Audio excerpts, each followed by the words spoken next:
The crimson light of dying stars cast long shadows across the obsidian chamber, where three ancient civilizations had gathered in secret council for the first time in 2,000 years. Elder Thoros of the Ketheri Empire raised his crystalline hand, watching as the assembled representatives shifted nervously in their seats like children called before stern teachers. His voice cut through the murmur of a dozen different languages and communication methods, each species present representing millions of years of evolution and technological advancement that had carried them to the stars and beyond. "The warnings can no longer be ignored," he said, his words causing immediate silence among beings who commanded fleets that could shatter planets and reshape solar systems. At will, Ambassador Roland of the Nixari Trade Federation leaned back in his floating chair, his metallic exoskeleton gleaming under the chamber's ancient lighting as he gestured dismissively with one of his forearms. "What manner of threat could possibly trouble the combined fleets?" he asked, his voice carrying the arrogance of a species that had never known defeat in battle or negotiation.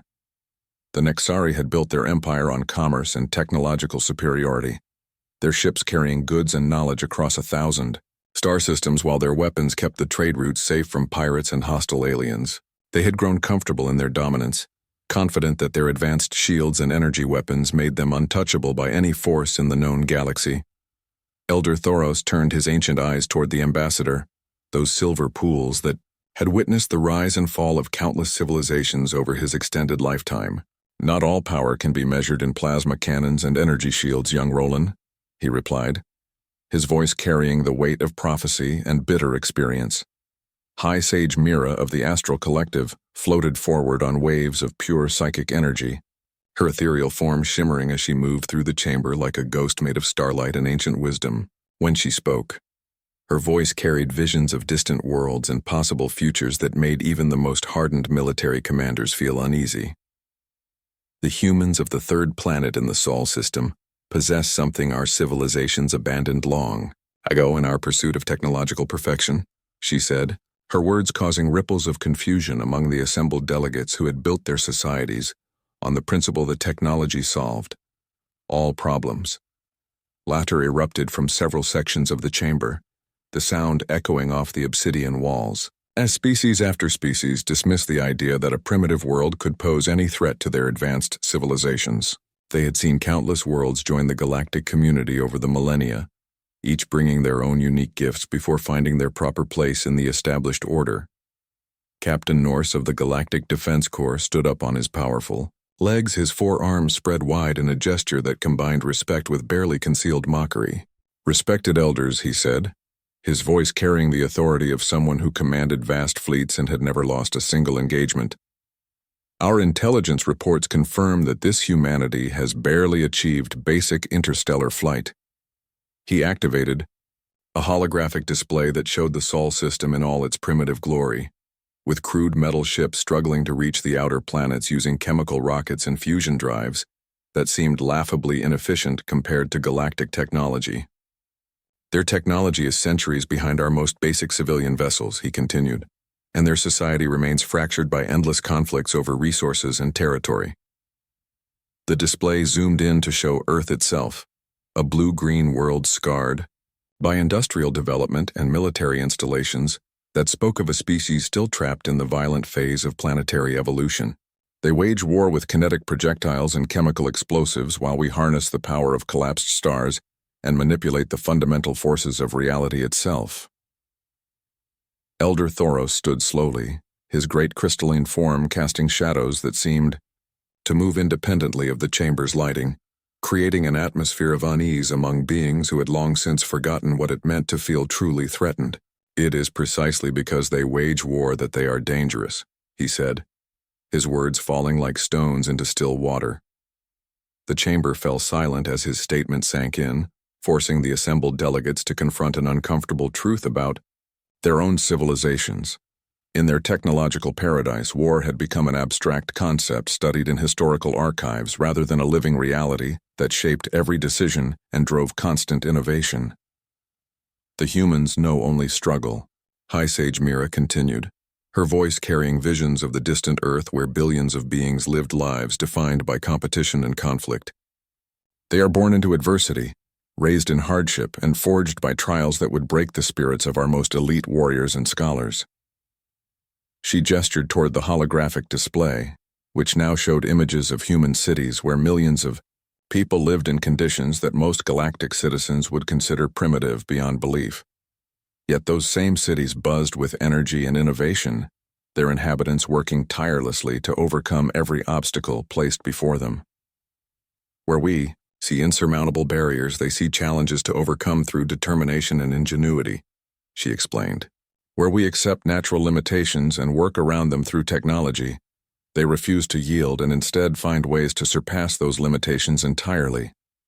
Ambassador Roland's dismissive expression began to waver as he studied the images more carefully, noting the sheer scale of human industrial capacity and the relentless pace of their technological development. Surely you cannot suggest that primitive aggression could threaten civilizations that have mastered the fundamental forces of the universe? Not aggression, Elder Thoros replied, his voice heavy with the weight of prophecy and terrible certainty.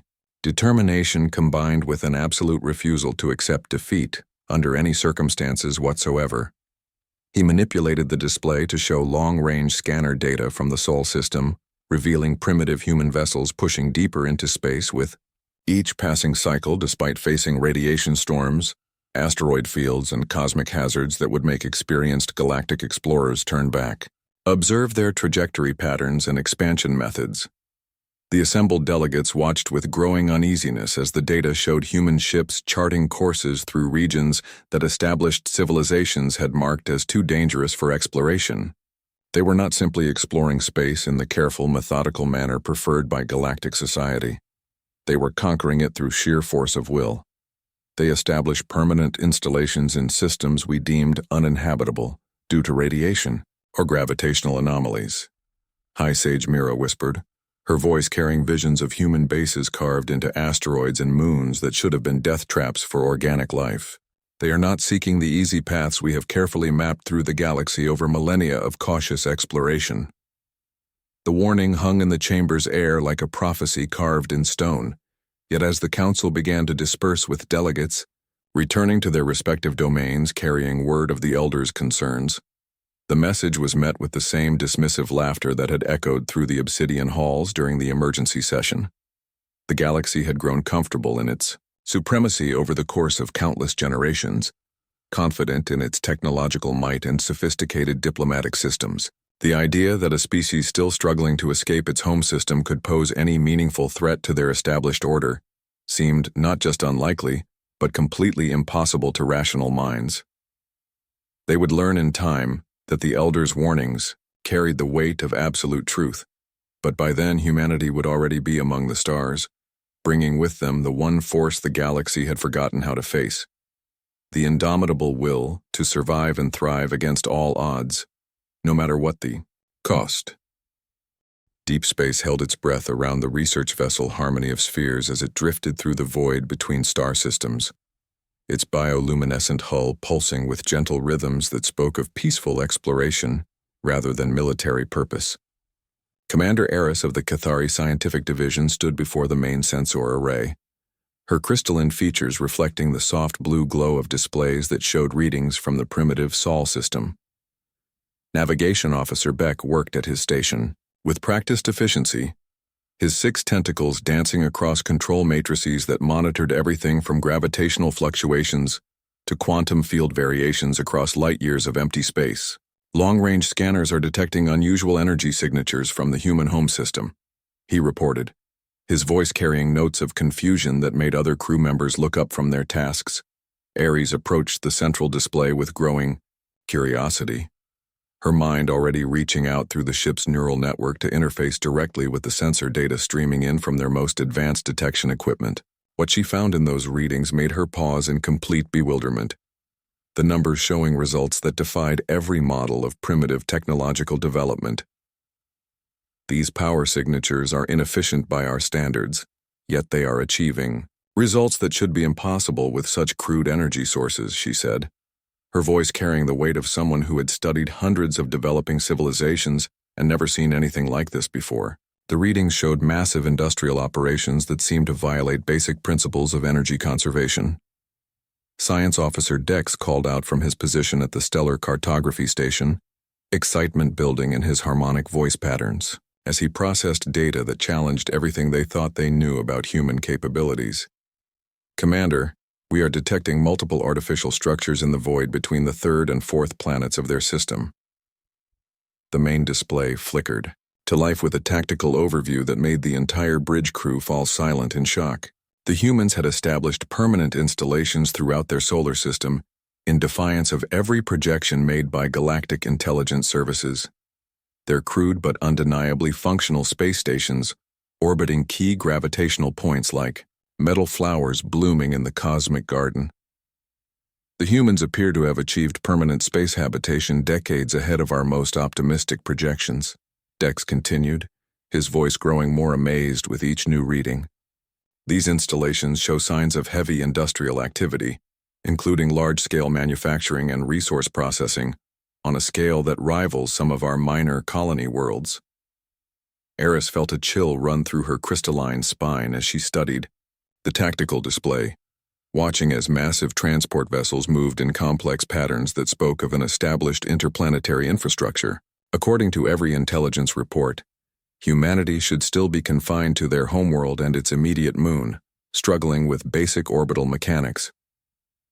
"Display the complete tactical overview with power analysis," she commanded, her scientific curiosity warring with growing unease as the scope of human achievement became clear. The screen revealed installations that defied conventional wisdom about technological development, their design crude but effective in ways that suggested entirely different approaches to engineering problems.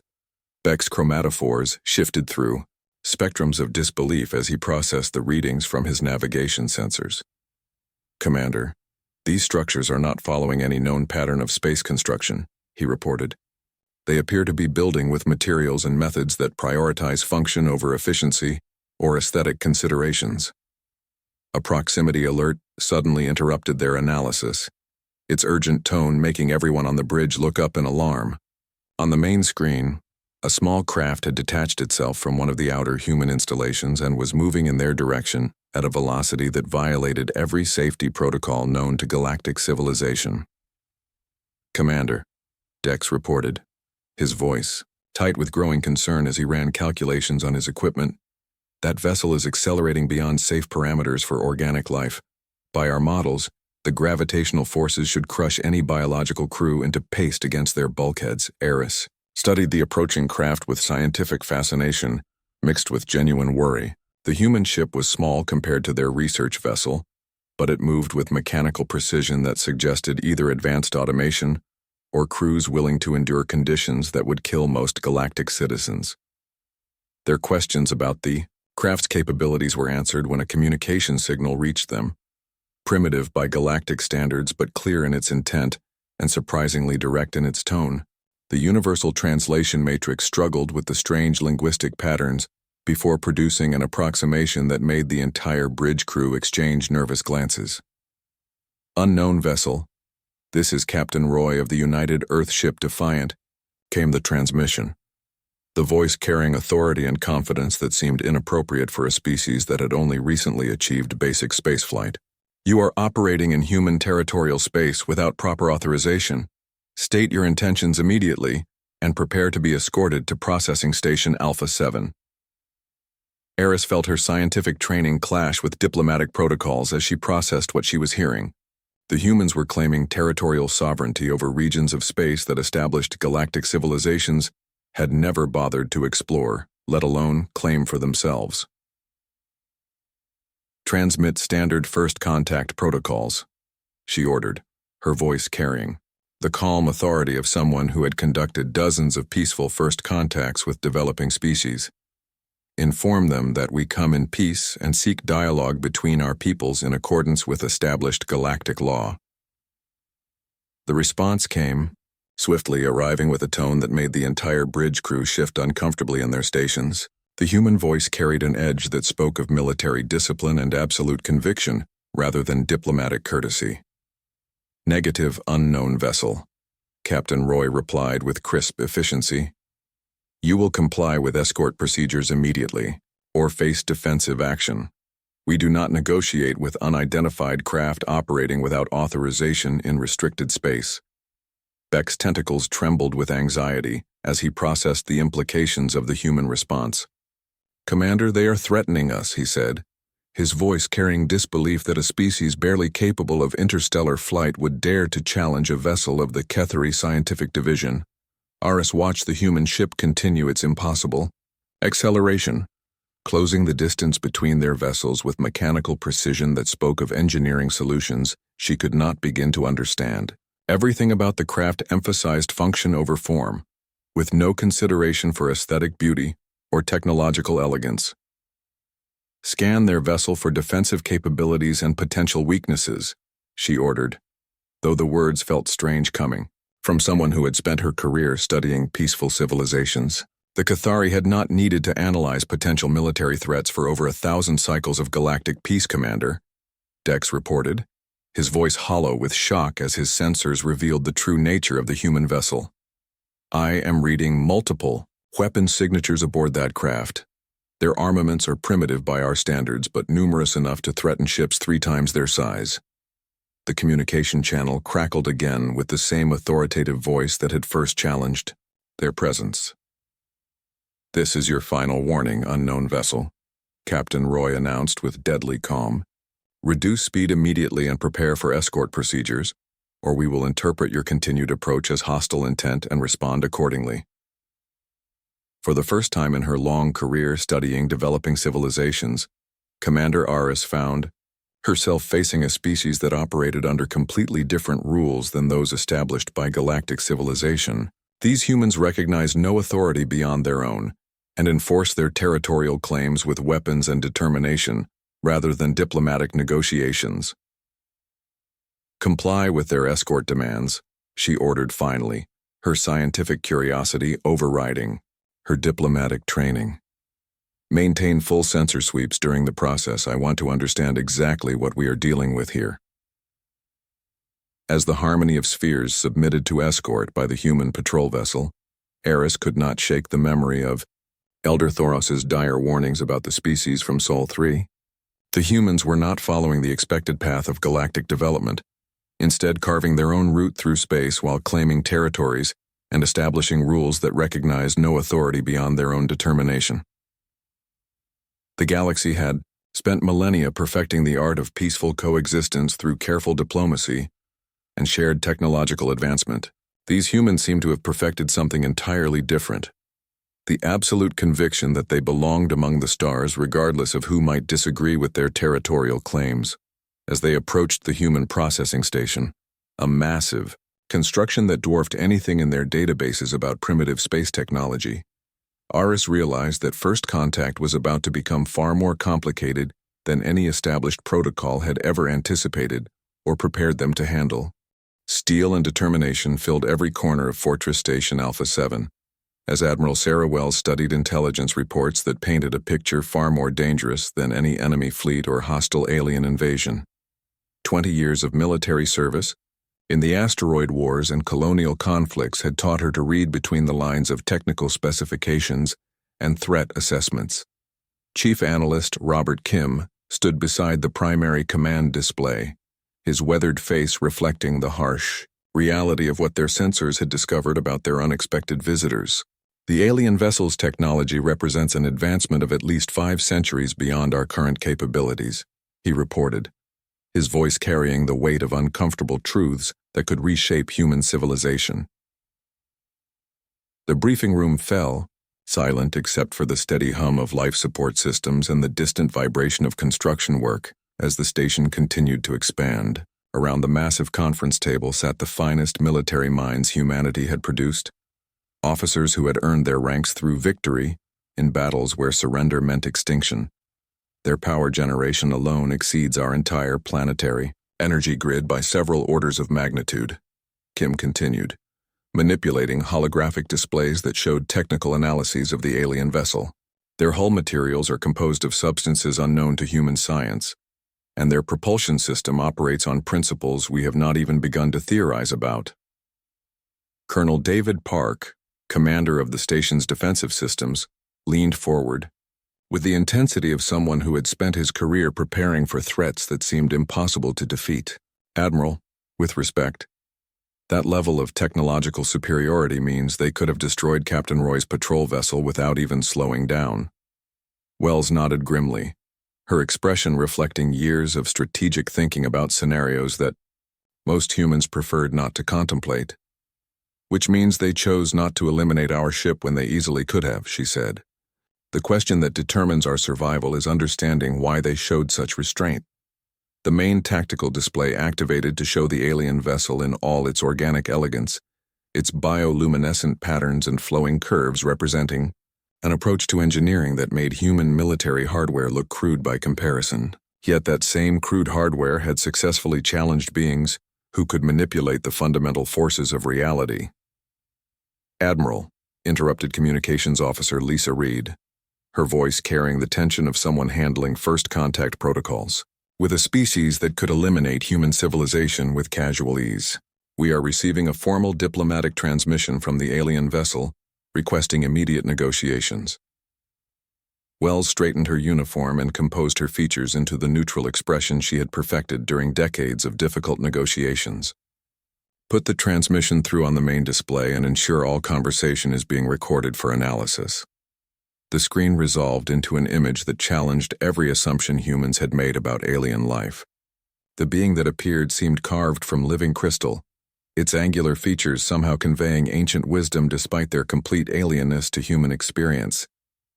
"Greetings to the humans of the third planet in the Sol system," the alien said, its words rendered in precise English by translation technology that surpassed anything in human development. "I am Commander Eris of the Cathari Scientific Division, representing the Council of Galactic Civilizations. We have come seeking peaceful dialogue and the establishment of formal diplomatic relations." Admiral Wells stepped forward, every instinct, honed by years of military command, telling her that this moment would determine humanity's future among the stars. "Commander Eris, I am Admiral Wells of the United Earth Space Command," she replied with careful formality. "Before we proceed with any diplomatic discussions, I need to understand why your vessel was conducting unauthorized surveillance operations in human territorial space."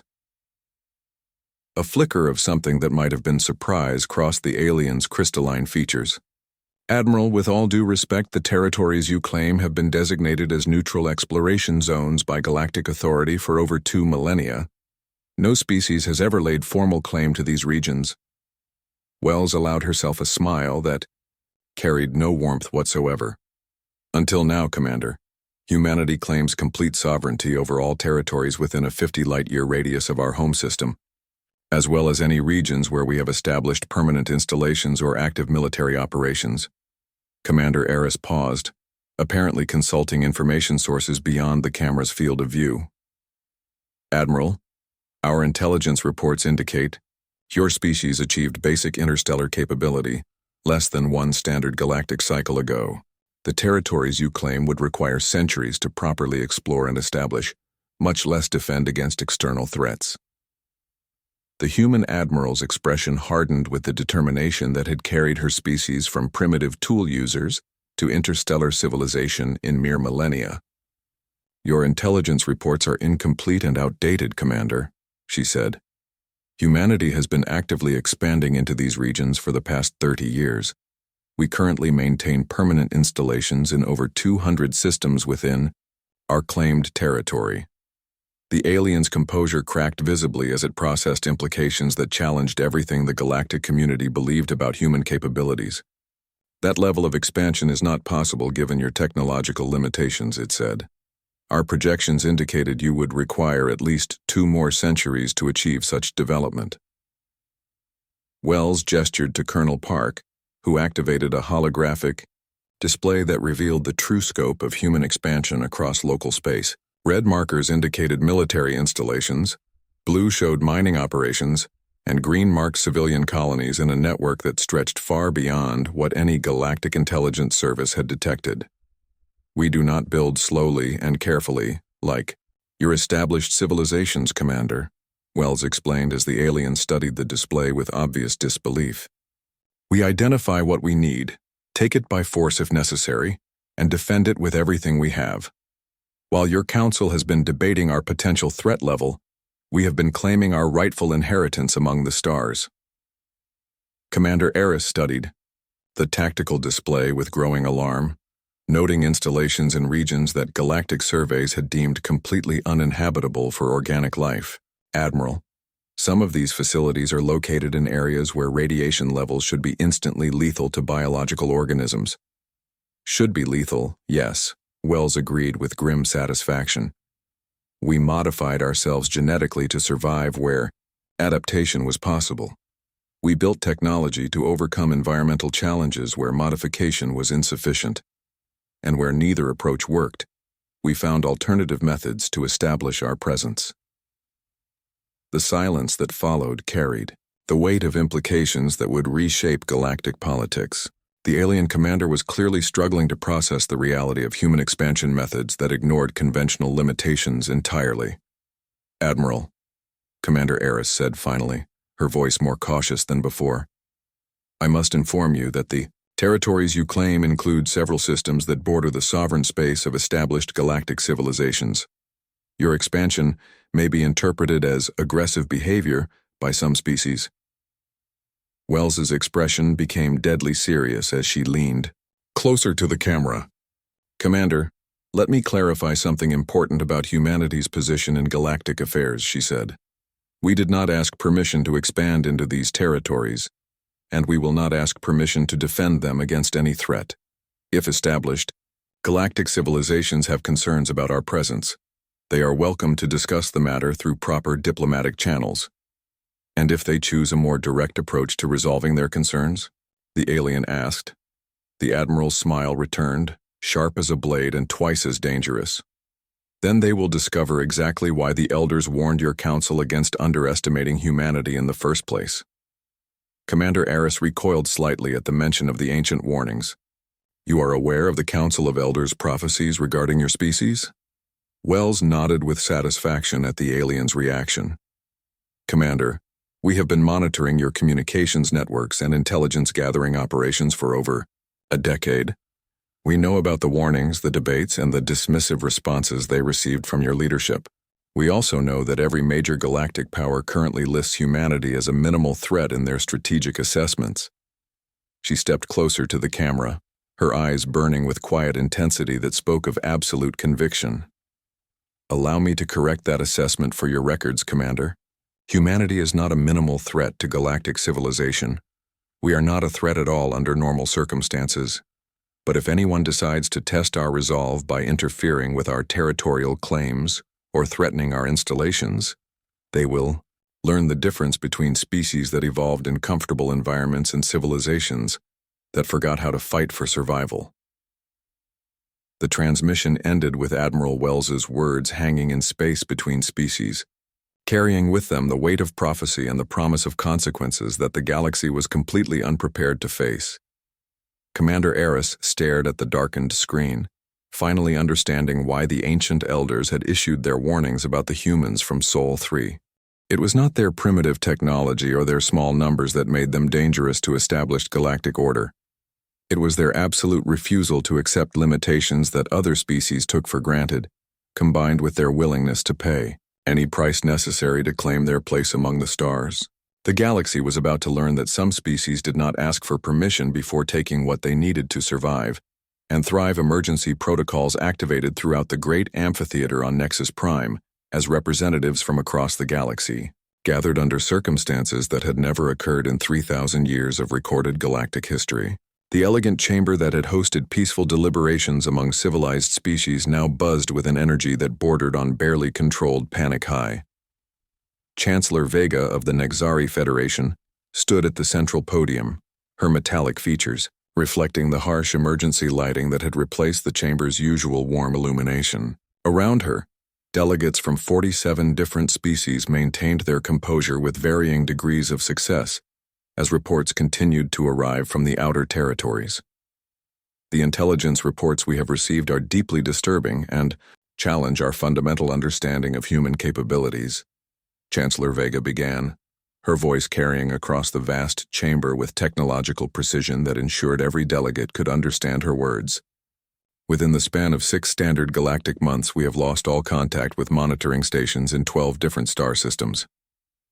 Senator Core of the Draconi Empire leaned forward in his ornate chair, his reptilian features twisted with skepticism that reflected the attitude many species maintained toward the crisis.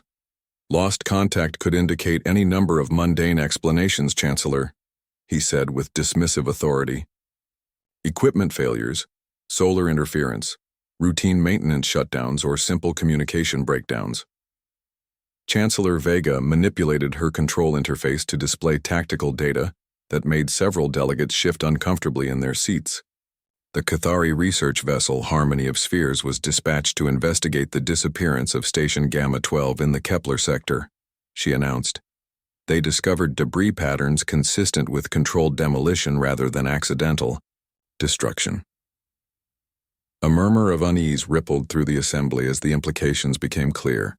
Station Gamma 12 had been a Class 5 monitoring facility, equipped with advanced sensors and defensive systems, designed to operate autonomously for centuries without requiring external support or maintenance. Commander Eris's complete investigation report has been distributed to all council members through secure channels, Vega continued. The evidence indicates that the humans did not simply destroy our installation through military action. They systematically dismantled it, studied its technology, reverse-engineered useful components, and incorporated valuable elements into their own expanding infrastructure. Ambassador Thane of the Crystalline Collective rose from his position, his form shimmering with agitation as he processed the full implications of human behavior. Chancellor, are you suggesting that this primitive species has been systematically eliminating our surveillance network throughout their claimed territory? Not eliminating for the sake of destruction, came a familiar voice from the chambers. Upper galleries as Elder Thoros descended on a platform of crystalline energy. Claiming and repurposing for their own strategic advantage, the humans are not destroying our stations out of hostility toward galactic civilization. They are clearing their territory of foreign installations while simultaneously acquiring advanced technology. The chamber erupted in voices of protest and disbelief as delegates struggled to accept that a species they had dismissed as primitive was systematically outmaneuvering their most advanced intelligence-gathering operations. Chancellor Vega called for order, her ceremonial gavel resonating through the amphitheater with sharp finality. Elder Thoros speaks the truth based on evidence we can no longer ignore, announced High Sage Mira as she materialized beside him, her ethereal form pulsing with urgency that made even the most skeptical delegates pay attention. Our long-range seers have finally managed to pierce the interference surrounding human space using techniques that cost us dearly in resources and trained personnel. The great display screens activated throughout the chamber, showing real-time surveillance data that had been gathered at enormous cost in ships, lives, and technological resources. The assembled delegates fell into stunned silence as the true scope of human expansion became undeniably clear to their shocked minds. Observe what our investigations have revealed, High Sage Mira intoned, her voice carrying the weight of cosmic revelation. The humans have not simply established basic installations in their claimed systems. They have transformed entire star systems into integrated industrial and military complexes that rival our most developed core worlds. The displays showed asteroid belts that had been converted into massive manufacturing facilities, uninhabitable worlds that had been made livable through atmospheric processing that defied conventional terraforming wisdom, and gas giants that had been transformed into fuel depots and strategic staging areas for continued expansion. Senator Core's skepticism finally cracked as he studied the images with growing alarm. The resources required for such extensive operations would bankrupt our entire empire and take centuries to complete, he said. How could they possibly achieve such results with their primitive technology and limited industrial base? Elder Thoros moved closer to the display, his ancient presence commanding attention from every delegate in the chamber. Because they do not calculate expenditure the way our civilizations have learned to do over millennia of comfortable existence, he replied gravely. We measure costs against comfort, Against efficiency, against acceptable risk parameters, humans measure expenditure against absolute necessity for survival and expansion. The tactical displays shifted to show detailed scans of human installations that revealed design philosophies completely different from galactic architectural principles. Unlike the elegant artistic structures favored by established civilizations, human constructions were purely functional and designed for maximum defensive capability rather than aesthetic appeal. Their defensive installations do not rely on energy, shields, or advanced barrier technology, reported Intelligence Director Zane of the Voidwalkers, his voice carrying the weight of tactical analysis that challenged every assumption about space warfare. They have surrounded critical installations with layered networks of automated weapons platforms, each one capable of independent operation without central control. The implications hit the assembled delegates like a physical blow as they realized the humans had created defensive systems that could not be disabled by destroying command centers or disrupting communication networks. Our tactical analysis indicates it would require a full battle fleet to overcome the defenses of a single strategic human facility. Zane continued. Ambassador Kira of the Peaceful Harmony Coalition stood slowly, her flowing robes rippling with distress as she struggled to maintain her species' commitment to nonviolent solutions. Surely diplomatic negotiations remain a viable option, she said hopefully. Every intelligent species eventually recognizes the benefits of galactic cooperation and peaceful coexistence. Chancellor Vega's expression darkened as she accessed additional files from her command interface. The humans have been offered membership in the galactic community 17 times in the past 6 months through various diplomatic channels, she replied grimly. Each offer has been politely but firmly declined with the same basic response. The main display showed recorded diplomatic communications that made the chamber fall silent. Humanity appreciates the gesture but maintains its independence and territorial sovereignty, came the human response in multiple languages. We have no interest in joining existing galactic institutions or accepting external authority over our territorial claims and expansion policies. Elder Thoros's crystalline features darkened with prophetic understanding. They do not want to join our established community or work within our carefully developed systems, he said. They intend to create their own sphere of influence with their own rules, their own territorial boundaries, and their own definitions of acceptable behavior among civilized species. The implications hung in the chamber's air like a death sentence for everything the galactic community had built over millennia of careful cooperation. For 3,000 years, galactic civilization had operated under a single fundamental principle: integration through peaceful negotiation and mutual benefit. What happens when a species completely rejects our authority and refuses to acknowledge our established territorial boundaries? Asked Senator Core slowly, his voice carrying the weight of a question that had never needed to be asked before in recorded galactic history. The question echoed through the chamber without answer, terrible in its implications for the future of galactic civilization. In all their recorded history, no species had ever completely rejected galactic authority and established their own independent territorial claims. The legal and military mechanisms for dealing with such a situation simply did not exist. There is another concern that our seers have discovered, High Sage Mira announced, her form flickering with visions of possible futures that made her voice tremble. We detect massive energy buildups throughout human space that do not match the patterns of peaceful technological development or defensive preparation. Chancellor Vega felt her metallic skin grow cold with dread. Energy buildups indicating what kind of activity? She asked. Unknown, admitted Elder Thoros with the weight of terrible certainty. But the scale and intensity suggest they are not simply preparing to defend territories they have already claimed. They appear to be marshaling resources for additional expansion into regions currently under galactic authority. The silence that followed was broken by a new voice that made every delegate in the chamber look up in shock and growing alarm. They are not preparing for expansion, announced Captain Roy as he entered the chamber through security systems that should have been impenetrable. The assembled representatives stared at the human whose presence in their most secure facility represented a security failure so complete that it challenged every assumption about their technological superiority. Captain Roy's confident stride and human-made equipment marked him as living proof that their defenses were meaningless against human determination. "How did you gain access to our most protected installation?" Chancellor Vega demanded, Captain. Roy smiled with grim satisfaction.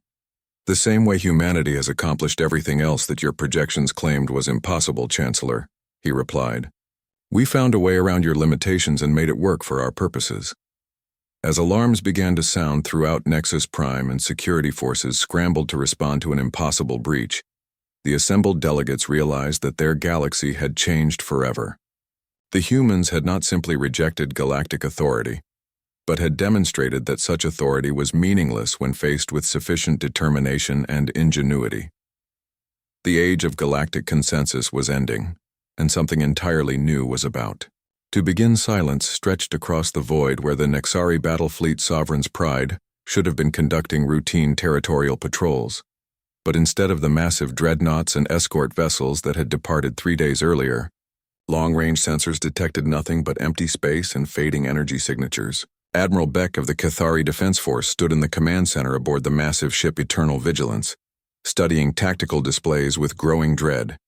Around him, the finest military minds of 3 civilizations struggled to comprehend how an entire battle fleet could simply vanish without sending so much as an automated distress beacon. 12 dreadnoughts, 300 escort vessels, and over 2 million crew members had disappeared as completely as if they had never existed.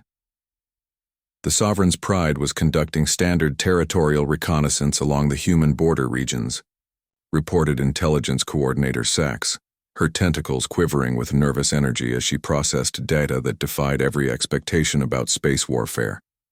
Their final transmission reported all systems operating normally with no hostile contacts detected. 6 hours later, automated beacon sweeps found absolutely nothing. Fleet Commander Dex of the Astral Collective drifted closer to the central tactical display, his ethereal form pulsing with agitation that made the air around him shimmer with psychic disturbance. "Their stealth capabilities were the most advanced in the galaxy," he said. "Even if they suffered complete catastrophic system failure, we should be detecting debris fields, energy residue, or some trace of their physical existence." Admiral Beck manipulated the holographic interface with practiced efficiency, expanding the search parameters to encompass a sphere of space light years in diameter. The tactical display remained ominously empty of any evidence that one of the galaxy's most powerful battle fleets had ever passed through the region. "Unless they were not destroyed where we are currently searching," he said quietly. His words, carrying implications that sent ripples of unease through every officer in the command center. Modern space warfare operated under well-established principles that had remained unchanged for centuries. "Admiral," interrupted Communications Officer Ray, his harmonic voice patterns tight with strain as he processed an incoming transmission. "We are receiving a communication from human space. It is specifically addressed to the leadership of the Galactic Council and carries maximum priority encryption." The main display resolved into the familiar image of Admiral Wells, her human features composed and professional despite the explosive implications of her presence on their most secure communication channels. She began speaking without the diplomatic preambles that had characterized galactic discourse for millennia. "Greetings to the representatives of the Galactic Council," she said with matter-of-fact directness. "I am Admiral Sarah Wells of the United Earth Space Command. I am contacting you regarding the recent unauthorized incursion of the Nexari battle fleet into sovereign human territorial space." Admiral Beck leaned forward, his crystalline features reflecting confusion and growing alarm. "Incursion?" he asked. "The Sovereign's Pride was operating in neutral space, conducting routine patrols according to established galactic maritime law."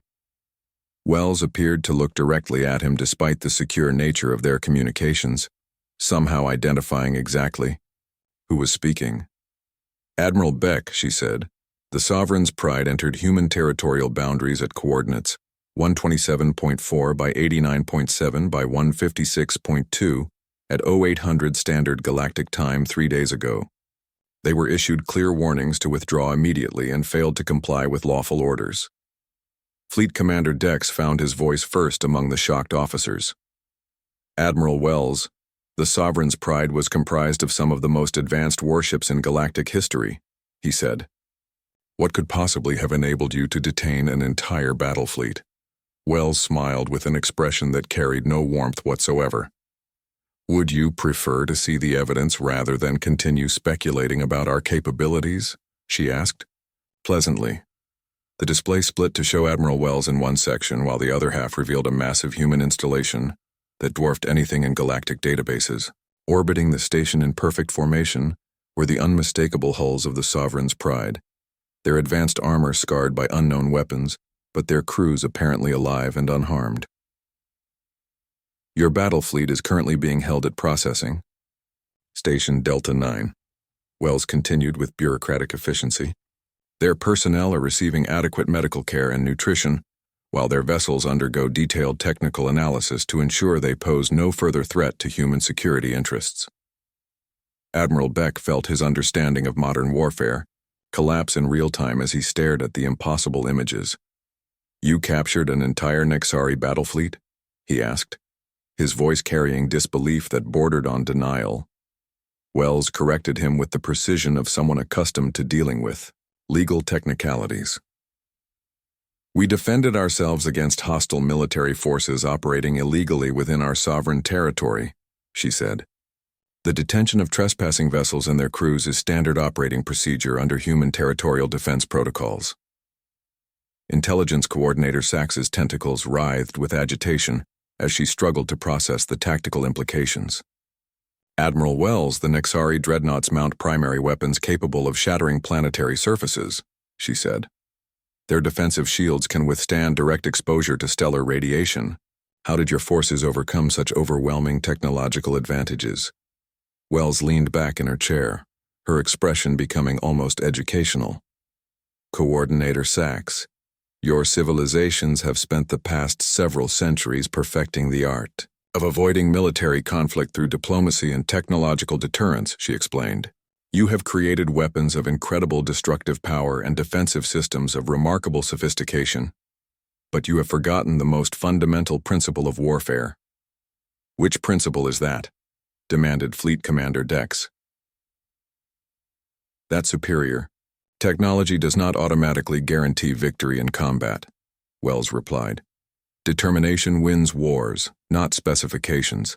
The absolute refusal to accept defeat wins wars, not the elegance of your engineering solutions. The display shifted to show tactical recordings of the engagement that made every officer in the command center watch in growing horror. Human vessels, crude and ungainly by galactic standards, swarmed the sophisticated Nexari fleet like angry insects attacking a giant. Your dreadnoughts are individually superior to anything in our operational fleet, Wells narrated as the recording continued. But they were designed and built to fight opponents who follow the same tactical doctrines and engagement rules that you do. They expect to engage at maximum range using energy weapons, while relying on shields and point defenses for protection. The recording showed human ships closing to knife-fighting range, where their crude kinetic weapons could punch through energy. Shields that had been optimized to deflect advanced particle beams. Where Nexari tactical doctrine called for orderly withdrawal when facing unfavorable odds, human vessels pressed their attacks with determination that bordered on suicidal. We did not attempt to match your technological capabilities in direct competition, Wells continued. We bypassed your advantages entirely by changing the fundamental nature of the engagement, while your crews were following established protocols and procedures. Our forces were adapting in real time to exploit every weakness they could identify. Admiral Beck watched his preconceptions about civilized warfare crumble as the recording continued. The casualties among your forces must have been catastrophic, he said. 12 human vessels destroyed outright, 43 damaged beyond economic repair, Wells confirmed without emotion. We lost approximately 6,000 crew members during the engagement along with significant material resources. The casualty figures were staggering by galactic standards where civilized species went to extraordinary lengths to minimize loss of life. Modern warfare typically involved sophisticated maneuvering and technological competition, rather than direct confrontation, that resulted in massive casualties. "And you consider such losses acceptable?" asked Fleet Commander Dex, his ethereal form flickering with revulsion at the human approach to warfare. Wells leaned forward, her expression becoming deadly serious. "Commander, those 6,000 humans died to ensure that millions more could continue living freely in the territories they helped claim and defend," she said. "Yes, we consider that not only acceptable but necessary and honorable." She stood up, her image seeming to fill the entire display screen. "Let me clarify something important about humanity's position in recent galactic events," she continued. "The Nexari fleet was captured rather than destroyed as a deliberate gesture of restraint on our part. We wanted to demonstrate that we possess the capability to defeat your most advanced military forces without necessarily annihilating them completely." Admiral Beck found himself asking the question that every galactic leader would soon be contemplating with growing dread. "And if we decide that your territorial claims are unacceptable to galactic civilization?" Wells's smile returned, cold and implacable as winter itself. "Admiral Beck, 3 of your most advanced civilizations just sent their finest battle fleet against what you believe to be a primitive species barely capable of interstellar flight," she said. "That fleet is now in our custody with its crews learning firsthand that humanity's concept of hospitality extends only to those who respect our clearly defined sovereignty." She moved closer to the camera, her presence seeming to reach across space itself. "The next military force you send into human territorial space will not be captured and detained," she announced with quiet finality. "It will be completely destroyed without warning or mercy. The choice of how this relationship develops rests entirely with your leadership."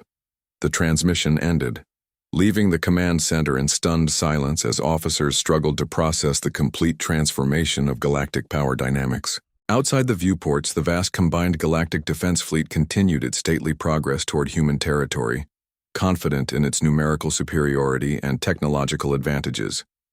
Admiral Beck stared at the tactical displays, finally understanding why the ancient elders had issued their warnings about humanity. It was not their primitive technology that made them dangerous to galactic civilization. It was their complete indifference to the cost of achieving victory against any opponent who threatened their survival. 6 months after the complete destruction of the combined galactic defense fleet, Chancellor Vega of the Nexari Federation found herself in a position no galactic leader had ever occupied. She stood in a utilitarian conference room aboard the human vessel Determination, facing a radically transformed political landscape where the established order had collapsed entirely. The elegant chambers of Nexus Prime had been abandoned after human forces demonstrated their ability to penetrate even the most secure installations. The 47 species that had once dictated galactic policy through careful consensus now numbered only 31, with the missing delegates representing civilizations that had chosen complete withdrawal from galactic affairs rather than negotiate with humanity.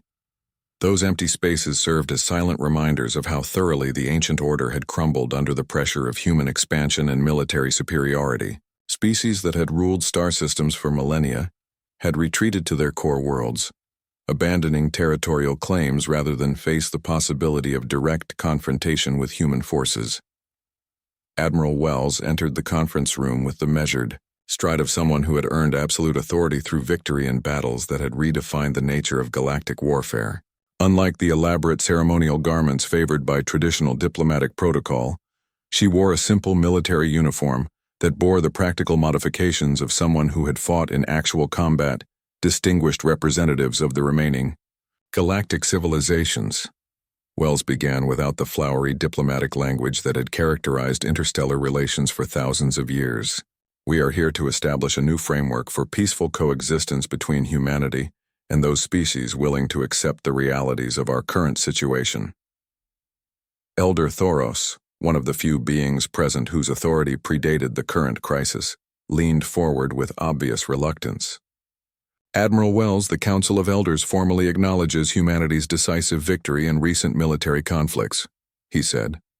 "However, we must address the broader implications of your territorial expansion policies for galactic stability." Wells nodded with the respect due to someone whose warnings had proven prophetic. "Elder Thoros, Humanity appreciates your acknowledgement of our position, she replied.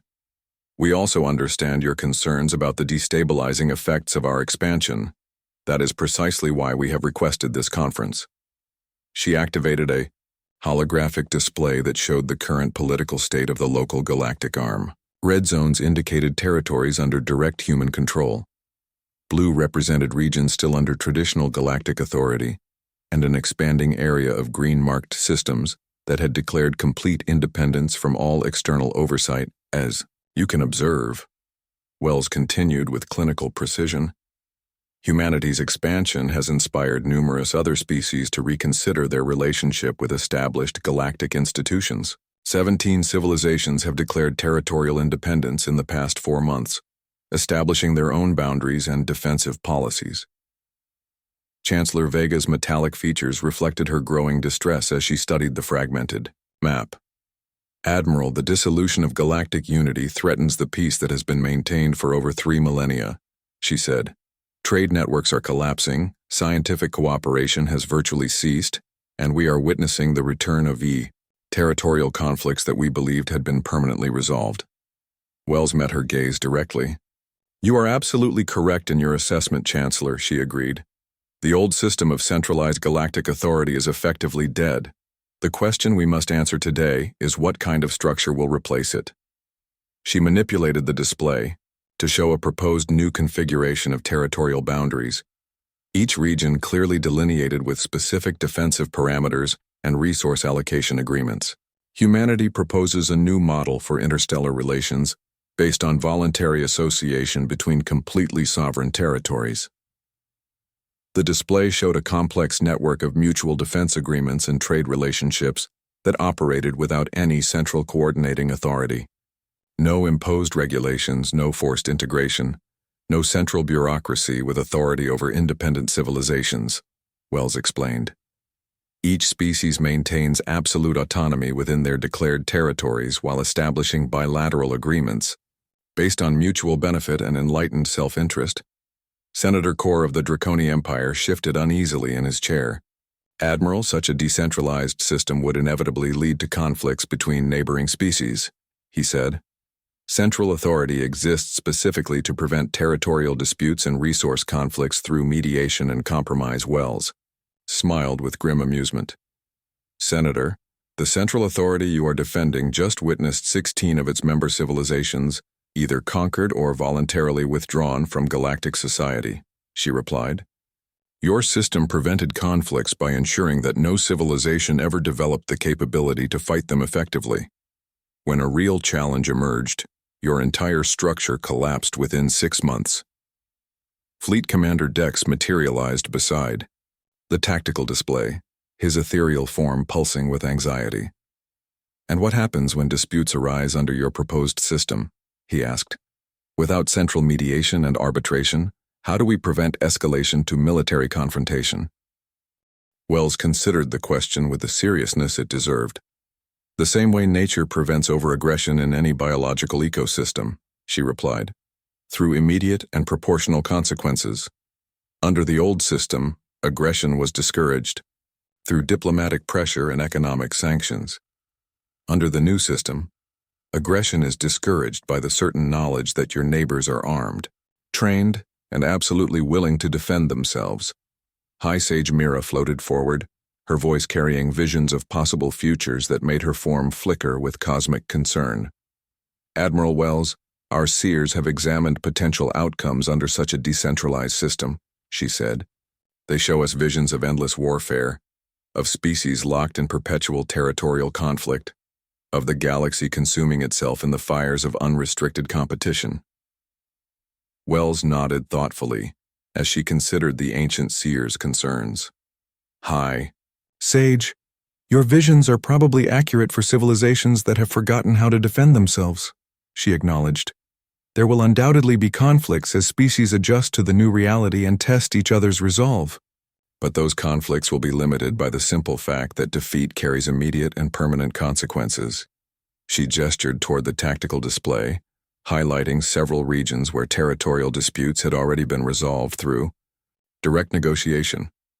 When survival depends on maintaining good relationships with your neighbors, Species learn very quickly to resolve their differences through compromise rather than confrontation.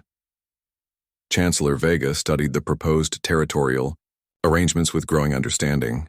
You are suggesting that the threat of mutual destruction will maintain peace more effectively than central authority ever did.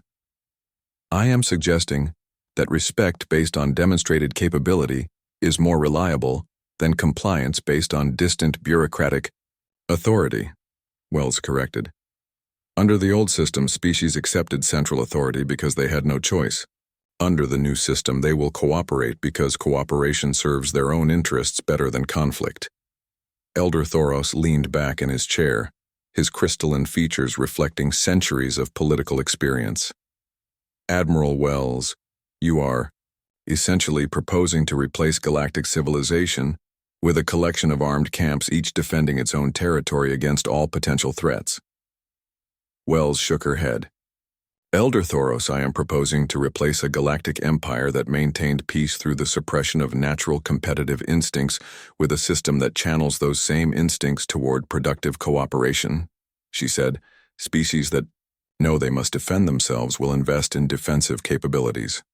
Species with defensive capabilities will be respected by their neighbors. Species that respect each other's capabilities will find ways to cooperate rather than fight. The silence that followed carried the weight of a fundamental transformation in galactic politics. The representatives of ancient civilizations struggled to comprehend a future where their survival depended on their own strength rather than the protection of central authority. What guarantee do we have that humanity will abide by these same principles? Asked Senator Core finally. Wells stood up, her presence filling the room with quiet authority. Senator, humanity has no interest in conquering or ruling other civilizations, she replied. We want to be left alone to develop our territories and pursue our own destiny among the stars.